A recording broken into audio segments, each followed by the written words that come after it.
नमस्ते सर्वांना. आज आपण मान्सूनचा पार्ट सेकंड बघणार आहोत. या पार्ट सेकंड मध्ये आहे ना, आपण काही थेरीज दोन बघणार आहोत. ते दोन थेरी म्हणजे काय, फ्लोनची अँटी इक्वेटोरियल वेस्टर्लीज थेरी आणि डीपी काटेशोरम यांची डीपी जेट स्ट्रीम थेरी. या दोन थेरीच्या बेसिसवर आहे ना, आपण मान्सून एक्झॅक्टली पडतो तरी कसा, त्याबद्दल आपण प्रॅक्टिकल स्वरूपात इन्फॉर्मेशन बघणार आहोत. त्यामध्ये फ्लोन यांनी काय सांगितलंय, अँटी इक्वेटोरियल वेस्टर्लीज थेरी म्हणजे इक्वेटर भागाच्या अपोजिट साइडने जे थेरी आहे त्याबद्दल एक्सप्लेन केली आहे. म्हणजे या भागामध्ये विषुववृत्त म्हणलं जातं. म्हणजे इथं इक्वेटर कळालं का, हा जो काही आपण इथं इक्वेटर, इथं ट्रॉपिक ऑफ कॅन्सर, इथं ट्रॉपिक ऑफ कॅप्रिकॉन, इथं आर्टिक सर्कल, इथं अंटार्क्टिक सर्कल. म्हणजे हा जो भाग विषुववृत्त आहे, कर्कवृत्त आणि मकर वृत्त आपण मागच्या लेक्चर मध्ये अनुभवलं ना, त्याच पद्धतीने याला पूर्णपणे ग्लोब मध्ये मी एक्सप्लेन केलेलं आहे. तुम्हाला एक गोष्ट सांगतो, फ्लोन यांनी काय सांगितलं माहितीये का, हा भाग जो काय ना, हा भाग विषुववृत्त भाग, या भागामध्ये हा भाग ITCZ नावाचा पट्टा असतो. कोणता? ITCZ म्हणजे इंटर ट्रॉपिकल कन्व्हर्जन झोन. या झोन मध्ये काय होतं माहितीये का, इथं ज्यावेळेस विषुववृत्तीय भागामध्ये, हा विषुववृत्तीय भागामध्ये ITCZ नावाचा पट्टा असतो, तेव्हा या भागामध्ये लो प्रेशर क्रिएट होतो. ज्यावेळेस लो प्रेशर क्रिएट होतं त्यावेळेस सायक्लोनिक कंडिशन तयार होते आणि हवेचं कन्व्हेन्शन होतं. ज्यावेळेस हवेचं कन्व्हेन्शन होतं, हवा वर जाते आणि ती सब ट्रॉपिकल रिजन मध्ये म्हणजे ह्या भागामध्ये मर्ज होते. समजलं, ह्या भागामध्ये मर्ज होते. म्हणजे कर्कवृत्त आणि मकरवृत्त या भागामध्ये मर्ज होते. आणि ज्यावेळेस हवा मर्ज होते त्या ठिकाणी इथं कोणता प्रेशर क्रिएट होतो? हाय प्रेशर क्रिएट होतो. इथं कोणता प्रेशर क्रिएट होतो? हाय प्रेशर क्रिएट होतो. त्यामुळे वारे जे वाहतात ना, high pressure to low pressure वाहत असतात. म्हणजे हाय प्रेशर टू वारे या भागाकडे वाहत असतात, लो प्रेशर कडे. म्हणजे नॉर्थ ईस्ट आणि साऊथ ईस्ट म्हणजे ईशान्य आणि आग्नेय भागातनं हे पूर्वीय वारे वाहतात. कुठं? इथं विषुववृत्तीय भागामध्ये. याला म्हणलं जातं काय नाव, इथं ITCZ पट्ट्यामध्ये वाहतात. ईशान्य वारे आणि आग्नेय वारे म्हणलं जातं. यांना विषुववृत्तीय भागामध्ये वाहतात. अशा पद्धतीने त्यांनी काय सांगितलेलं, फ्लोनची अँटी इक्वेटोरियल वेस्टर्लीज थेरी सांगितलेली त्यांनी. दुसरी गोष्ट, इथं जो पट्टा सब ट्रॉपिकल रिजन मध्ये इथं जे ना पश्चिमी जेट प्रवाह वाहत असतात. समजलं. आणि या भागामध्ये पूर्वीय जेट प्रवाह, ईस्टर्ली जेट म्हणलं जातं, पूर्वी जेट प्रवाह, पूर्व जेट म्हणलं जातं. इथं दोन प्रवाह वाहत असतात. म्हणजे पूर्व भागातनं ज्यावेळेस हाय प्रेशर या भागात असतो ना, त्यावेळेस इथं पूर्व जेट प्रवाह आणि इथं पश्चिमी जेट प्रवाह, या दोन संकल्पना देखील त्यांनी सांगितल्या. आता पुढचा जे लेक्चर, पुढचा जो टॉपिक आहे ना, ते थेरी म्हणजे का, डीपी काटेशोरम यांनी जेट स्ट्रीम थेरी सांगितलेली. जेट स्ट्रीम थेरी मध्ये म्हणजे काय माहितीये का, इथं ईस्टर्ली जेट्स, इथं ईस्टर्ली जेट्स, मी तुम्हाला मुद्दामून लिहून देतो आता. इथं ईस्टर्ली जेट्स आणि इथं वेस्टर्ली जेट्स.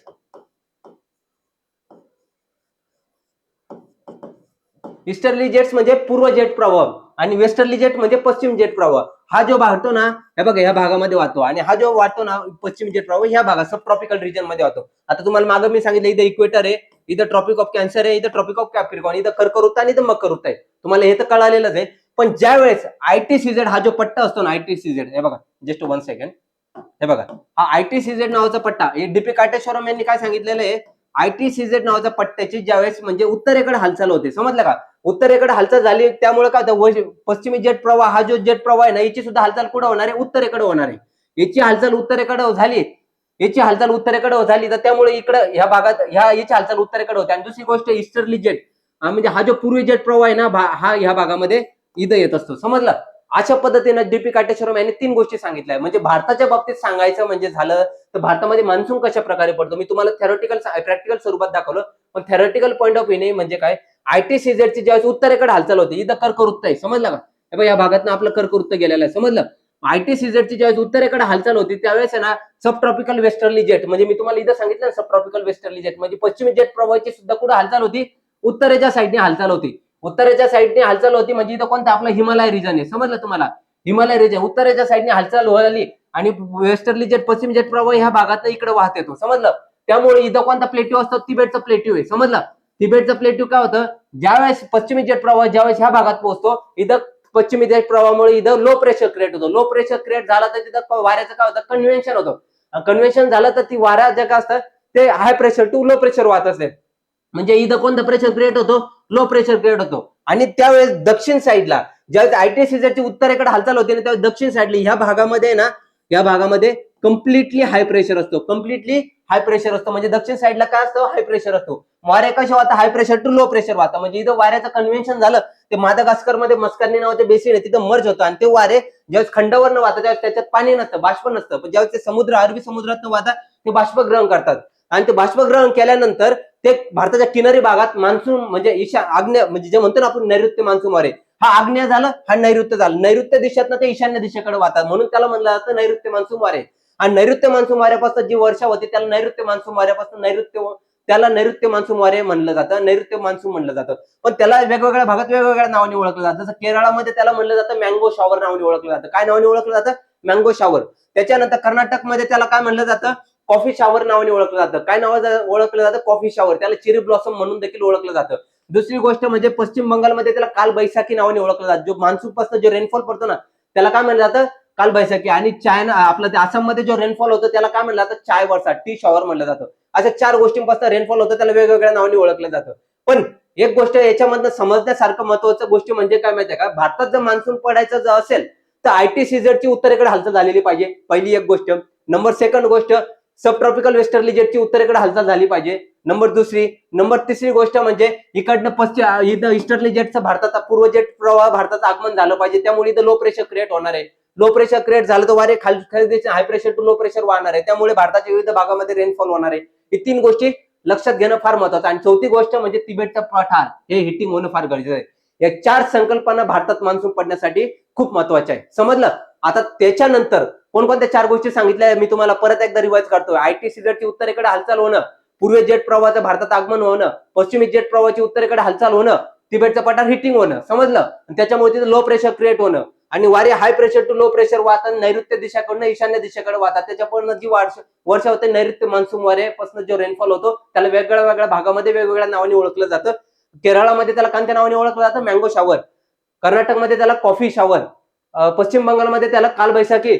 आणि आसाममध्ये त्याला काय नावाने ओळखलं जातं? T shower. समजलं तुम्हाला इथपर्यंत? आता याच्या पुढे दोन थेरी मी तुम्हाला एक्सप्लेन केल्या. आणि तिसरी थेरी म्हणजे काय? आता जो जागतिक लेवलचा ज्यावेळेस आपण अभ्यास करतो ना, रेनफॉल कसा, इथं इक्वेटर गेला, इथं ट्रॉपिक ऑफ कॅन्सर गेला, इथं ट्रॉपिक ऑफ कॅप्रिकॉर्न गेलेला आहे, इथं आर्टिक सर्कल खाली अंटार्क्टिक सर्कल. पण तुम्हाला एक गोष्ट सांगतो, इथं ऑस्ट्रेलिया नावाचा खंड आहे, ऑस्ट्रेलिया कॉन्टिनेंट आहे. पण ज्यावेळेस जून जुलैच्या महिन्यामध्ये आपण म्हणतो ना जून मध्ये रेनफॉल का पडतो, पाऊस का पडतो, यल निनो ला निना मी एक्सप्लेन केला होता. यल निनो हे भारतासाठी महत्वाचा नाही, ला निना पडला पाहिजे. ला निना पडण्यासाठी जुलै महिन्यामध्ये ह्या भागामध्ये हाय प्रेशर असतो. समजलं? हाय प्रेशर असतो. पण पेरू या भागामध्ये तिथं सुद्धा हाय प्रेशर असतो. कळलं का? जुलै महिन्यामध्ये जून जुलैच्या आसपास ऑस्ट्रेलिया भागामध्ये थंडी असते, थंडी हिवाळा असतो. त्यामुळे वारे कसे होतात? High pressure to low pressure वाहतात. ज्यावेळेस तिबेटचा पठार म्हणजे आपला हा भारताचा तिबेटचा पठार आहे, तिबेटचा पठार ज्यावेळेस आयटीसीझेडची ज्यावेळेस उत्तरेकडे हालचाल होती, कळलं का? सब ट्रॉपिकल वेस्टर्ली जेटचे ज्यावेळेस इकडनं हे प्रवाह वाहत येतात त्यामुळे इथं लो प्रेशर क्रिएट होतो. लो प्रेशर क्रिएट झाला तर हवेचं कन्व्हेन्शन होतं. कन्व्हेन्शन झाला तर ही हवा कुठं मर्ज होती? या भागात मर्ज होती. वरनं ह्या भागात मादागास्कर मध्ये मस्करी नावाच्या बेसिनच्या इथं मर्ज होती. त्यावेळेस मग इथं कोणता प्रेशर क्रिएट होतो? हाय प्रेशर क्रिएट होतो. इथं कोणता प्रेशर क्रिएट होतो? लो प्रेशर क्रिएट होतो. कारण की काय? इथं पूर्व जेट स्ट्रीमचा प्रवाह सुद्धा भारतामध्ये येत असतो. कळलं? आणि इथं थंडी असते. कुठं? या भागामध्ये जून जुलै महिन्यामध्ये थंडी असते, हिवाळा असते. मग त्यामुळे वारे कुठं? High pressure to low. इथं पण हाय प्रेशर असतो. समजलं? वारे कसे वाटतात? High pressure to low pressure कडे वाहतात. म्हणजे वारे पूर्वेकडून पश्चिमेकडे वाहते. समजलं? आणि या भागात वारे इकडे वाहतात, नैऋत्य दिशेकडनं ईशान्येकडे वाहतात. त्यामुळे याच्यापासून जे रेनफॉल पडतं त्याला नैऋत्य मान्सून वारे म्हणलं जातं. पण याच्या व्यतिरिक्त दुसरी संकल्पना म्हणजे हिवाळी मान्सून वारे, विंटर रेनफॉल. विंटर रेनफॉलच्या बाबतीत सांगायचं म्हणजे काय माहितीये का? आता एक गोष्ट सांगतो, भारताच्या डिसेंबर महिन्यामध्ये भारताच्या तामिळनाडू कोस्टला पाऊस पडत असतो. समजलं?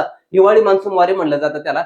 ज्यावेळेस आयटीसीझेड हा जो पट्टा आहे ना, आयटीसीझेड पट्ट्याची ज्यावेळेस दक्षिण साईडला हालचाल होते, दक्षिण साईडला हालचाल झाली तर ह्या भागात हिवाळा असतो, म्हणजे थंड पाण्याचा. इथं हाय प्रेशर क्रिएट असतो. कळालं का? हाय प्रेशर क्रिएट असतं म्हणजे भारताच्या बाबतीत सांगायचं म्हणजे आयटीसीझेडची ज्यावेळेस खाली हालचाल होईल त्यावेळेस खाली उन्हाळा असतो आणि या भागामध्ये हाय प्रेशर क्रिएट असतो. समजलं? खाली लो प्रेशर क्रिएट होतं. त्यामुळे वारे कुठं? High pressure to low pressure वाहत असतात. पण ज्यावेळेस हे वारे खंडावरनं वाहतात त्यावेळेस त्याच्यामध्ये मान्सून नसतं, बाष्पग्रहण करण्याची क्षमता नसते. पण ज्यावेळेस हे समुद्रवरनं भागावरनं वाहतात त्यावेळेस ते मान्सून म्हणजे बाष्पग्रहण करतात आणि त्याच्यापासून ह्या भागामध्ये रेनफॉल होत असतो. समजलं? त्यामुळं आपल्याला हेच गोष्टी, 2 गोष्टी समजून घेणं फार महत्वाचं आहे. डिसेंबर मध्ये विंटर मध्ये रेनफॉल का पडतो? आयटीसीझेडची दक्षिणेकडे हालचाल होत असते. समजलं? पश्चिमी जेट स्ट्रीमचा प्रवाह पूर्ण जागेवर येत असतो, पूर्व जेट स्ट्रीमचा प्रवाह पूर्णपणे नाहीसा होत असतो.